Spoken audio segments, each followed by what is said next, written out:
Thanks for joining us today. I'm Dr. Brent Keller with Southeast Gastroenterology, and we're here to discuss the differences between colonoscopy and Cologuard. Today we have Brad Zaruba, and he has some questions regarding this topic. Thanks for being here today, Brad.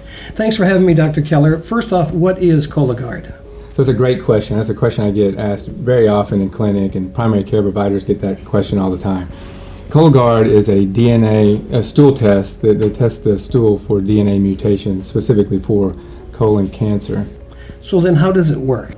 Well, essentially, you're provided a bucket, and you put your stool in the bucket, and you mail it through the mail to Wisconsin, and they'll look at it in the lab and test for these DNA mutations. If it's negative, then you need another one in 3 years. If it's positive, you'll be required to have a colonoscopy. The issue is there's a false positive rate of about 10%. Dr. Keller, what does that false positive test mean? So false positive test means that you didn't actually have polyps or colon cancer, but the test became falsely positive. So then that would have you get a colonoscopy because of the positive Cologuard.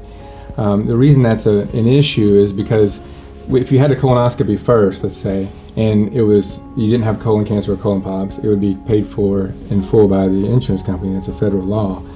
But since we had the Cologuard first and it was positive, however false positive, meaning you don't have colon cancer or colon polyps, the insurance company pays for that, but then when you have the colonoscopy, they're not going to pay for that in full, which becomes a problem. The patient has out-of-pocket costs that they otherwise wouldn't have had if they had chosen colonoscopy first. Dr. Keller, of the options available then, why is colonoscopy the best option?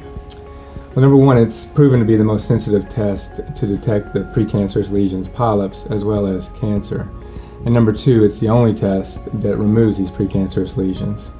Thank you, Dr. Keller, for all of this wonderful information. You're welcome, Brad. Thanks for being here today. If you have any questions regarding colonoscopy, please feel free to call our offices or visit our website.